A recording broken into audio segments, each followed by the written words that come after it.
This is Sports Drive.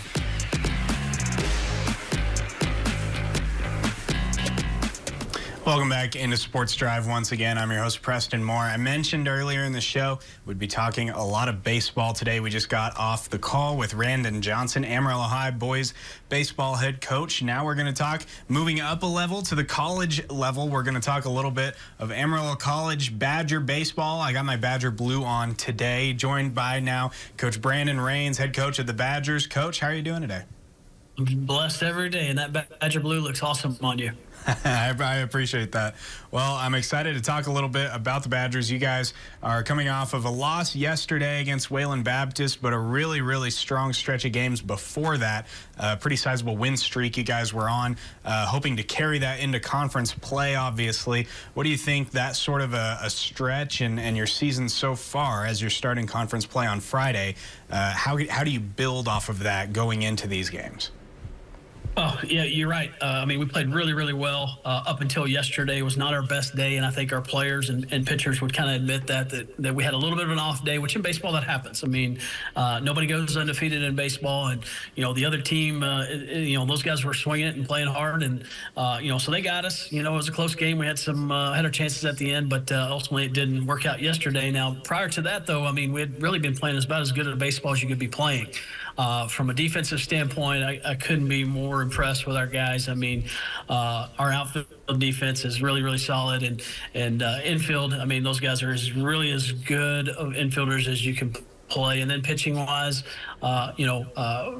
really, really talented on the mound, starting with Duncan Bowles, the local boy, and Gabe Watson, who's the Purdue sign, and then Brett Deegan, who's been the player of the week in our conference 2 weeks in a row with 10 strikeouts in his outings. So, pitching and defense have been really our backbone of our success. But, you look at some of the scores that we've been putting up from an offensive standpoint, and you're basically top 15 of all of junior college in slugging and home runs and, batting average and all of that stuff. So we've been playing all three phases of the game really, really well up until yesterday, which, again, had a little bit of a slump, but that's okay. And, very, very pleased with where we're at so far, and looking to take that momentum into conference. And like I told the guys, just the other day, it's, the mountain's about to get really, really steep, and it's going to get a lot more difficult as teams are going to start running, nothing but their best guys out there, and on offense and on defense and pitching and things like that. So, we're right where we need to be. We are trending upward, which I'm very excited about, and we're really excited about starting conference, and we've got a good opponent in Frank Phillips Junior College coming up this weekend. We've got to go to their place, which is a tough place to play. They do a good job over there. Coach Chad Brown does a really good job over there. And, so we're going to have our hands cut out for us. But, if we show up and play, I think we're capable of beating anybody in the country. Absolutely. Well, and your scores, you mentioned the scores that you guys have been putting up, they certainly reflect that sentiment.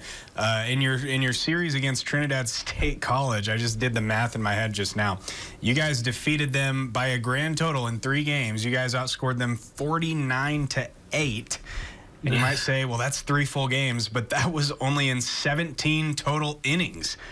So you do the math there. That's a very high-powered, high-scoring offense and a really strong defense. Like you mentioned, pitching and defense has been what you guys are hanging your hat on. When it comes to upcoming and conference play, though, things are only going to get tougher. The games are only going to get more meaningful.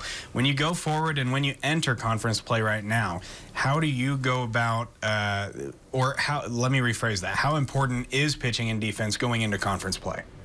Oh, it's if you want to win a championship, you got to have pitching and defense. You can score a bunch of runs and you can win some regular season games, but if you want to win a championship and you want to be at the top of the mountain when it's all said and done at the end of the year, you've got to have pitching and defense. And it starts on the mound first and foremost with guys that are just throwing strikes and not giving up easy walks. And baseball's a game where you walk a guy here, you walk a guy there, and then they get a base hit. Well, you've given up 2, and next thing you know, it's a crooked inning and on the scoreboard. So we just got to do our best to limit damage on the mound and fill it up. And then once you have the really good defense behind you, that helps out a ton. And then, hitting wise, our guys have, like you said earlier, scored a ton of runs. And they've got a big league mindset and a big league approach. You know, they get up there and they manage the strike zone well. They're on time with their fastballs when they're supposed to be on time for the most part. You know, they situational hit with the best of them. So from that standpoint, if you put all those three things together, you know, that's a recipe for success in conference, and that's exactly what we're looking for. We're not doing a whole lot of things different other than, you know, personnel-wise and some of the midweek games and things like that. We'll get some guys some work in. But for the most part, you know, like I tell these dudes, you know, the cream rises to the top, and the guys that perform the best are the ones that are going to be playing conference, because all those games count, you know, every single game. I mean, you're going to play 36 games, and typically in any college season, the difference between, you know, at any level in baseball, the difference between first, second, and third is probably about 2 or 3 games. And it doesn't necessarily mean what you've done against the best team. It could be what you've done against the worst team or the 4th place team or whatever the case may be. So every single game counts, and that's the way we play it. And it's almost like a playoff mentality for 32 innings and 32 hours each and every weekend. Yeah, absolutely. And that's certainly the mentality to have going into it, going into conference play, as these games do begin to matter more and more. You talked a little bit about some of your players, you know, winning conference players of the week, and just how strong you've looked offensively and defensively. You talk about Duncan Bowles, Brett Deegan, Sidney Ward. When you hear these names and maybe plenty more, are there any names in particular, especially over the course of the last, let's say, 4 or 5 games, that have stuck out to you or stood out as like players who are maybe overachieving or exceeding expectations in that way, just in these few games, you know, right before conference play begins? Well, I would think that, Chris Benavidez has been our leadoff guy. He's not your typical leadoff guy. He hits very good for power.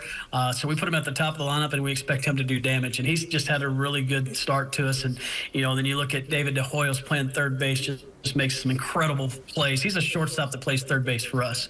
And, he hits in the middle of the order, and he's just done a great job as a freshman. And then Jan Avila playing shortstop for us, monster home run last weekend, had a good day yesterday. I mean, he's as good as you get in shortstop. He's going to Rutgers after this, and, you know, he's been playing well. And then Peyton Bush defensively, you know, I just don't know if I've seen a better defensive infielder than that kid. I mean, he just plays as hard as he can, and he's always at the right place at the right spot. And, you know, you look at Grant Watkins at first base. He's done just, his 5 home runs, tied for the lead with Sidney Ward. And then, Luis Gonzalez, catching the lion's share of the game, since we're a little shorthanded catching-wise, has really come along hitting-wise. I think he's hitting well over 400. We got several guys that are hitting over 400. So, you know, those guys, and then Noah Turner coming out of the bullpen, he's been pretty much lights out, just filling it up and throwing strikes and not giving up a lot of free passes. Done a great job. Colton Klimke, I mean, he popped a 93 the other day in a game. You know, so he's just a big-time arm that's really settled into his relief role. So those are some of the guys that have really performed well, and we're very impressed with what they've done so far. And they've just got to, at this point, we just keep on playing, keep on keeping on, and don't do anything different. Just keep grinding through it and have a good approach, and, you know, get our rest when we need it, and make sure we're going to class and taking care of our business, and, you know, representing Amarillo College and our families and our coaches every single day, and that's what we've got to do from this point forward. Absolutely. Well, Coach, we really appreciate you coming on the show, talking a little bit of Badger baseball. Looking forward to this opening conference series against Frank Phillips College. You mentioned that will be at Frank Phillips, but the week afterward, you guys are taking on West Texas College. We'll have those games streaming live on TPSNsports.com. All the home games streaming live on TPSNsports.com. Coach Rains, once again, thanks for coming on the show. Really appreciate it. Absolutely. Thank you guys for everything that you do for the youth of the Panhandle. We appreciate that. And we love doing it. We'll be right back with more Sports Drive right after this break.